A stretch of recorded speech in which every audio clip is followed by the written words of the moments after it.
Estamos aqui com mais uma Administração em Foco e hoje o tema é sobre organizações instrumentais e organizações políticas. E eu tenho aqui nada mais, nada menos do que o Hudson para ser entrevistado e ele vai responder algumas questões para a gente sobre o que é essas empresas, o que acontece dentro dessas grandes empresas. Esse é o Hudson. Então é a minha despedida, porque até então eu era um entrevistador, agora eu vou fazer o papel do entrevistado.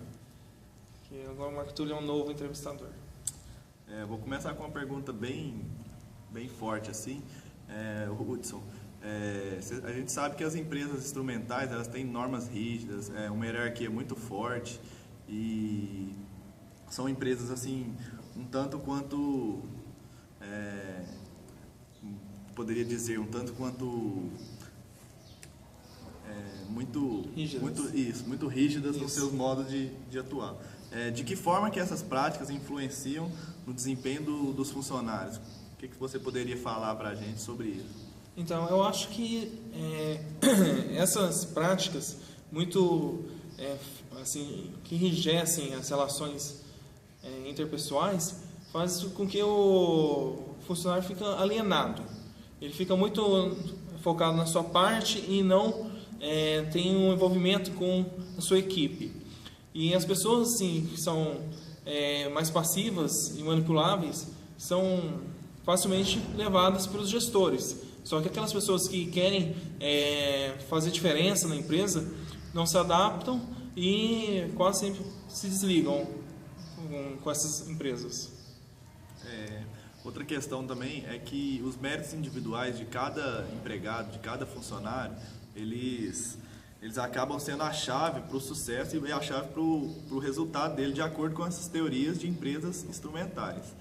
Você concorda com isso? Você acha que isso é Olha, nas empresas instrumentais que valorizam muito o trabalho de cada um, faz sentido para elas. Só que isso não quer dizer que seja realmente a chave de sucesso para a produtividade.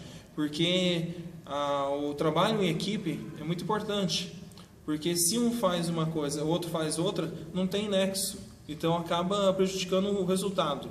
Então eu acho que até certo ponto o mérito individual é bom, mas é preciso a cooperação de todos.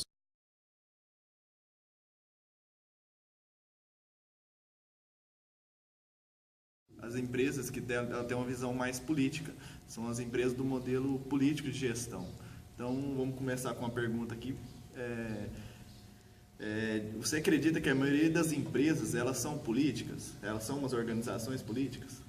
Não, acredito que não, porque ainda impera nas empresas essa burocracia muito forte, uma hierarquia, e que as empresas ainda não são tão flexíveis e adaptáveis quanto é o desejável.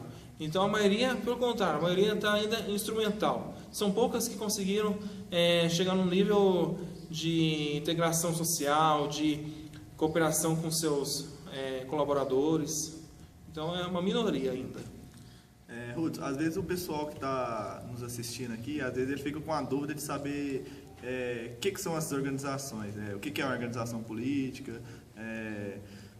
Tem como você dar um exemplo para a gente, você falar as características mais importantes assim, dessas organizações políticas? Sim, um bom exemplo seria o Facebook. Lá eles não têm uma obrigatoriedade de os funcionários irem engravatados, todos formais. Lá tem uma liberdade no trabalho deles. É claro que tem as normas que regem a empresa, só que lá os funcionários possuem uma certa autonomia para como ficar lá no escritório.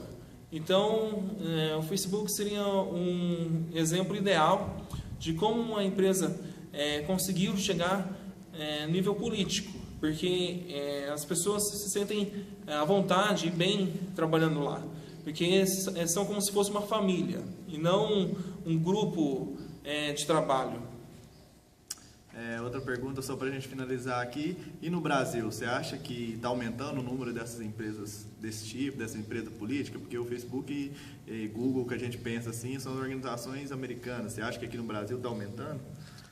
Não, eu acho que assim, a tendência mundial é de que as empresas tornam-se políticas. Só que no Brasil, devido à industrialização tardia e também o pouco apoio que tem para desenvolvimento e pesquisa, aqui no Brasil está atrasado em relação aos outros países.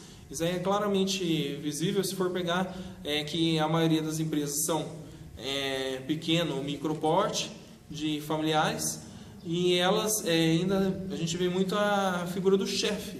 O chefe é o que manda e o funcionário só obedece. Então isso não faz a política da empresa progredir. Ela fica muito no esquema enrijecido do instrumentalismo. Então, galera, foi isso. Esse foi mais um Administração em Foco. Voltamos com vocês na próxima semana e daremos muito mais conteúdo voltado para a administração. E eu agradeço. Valeu, gente.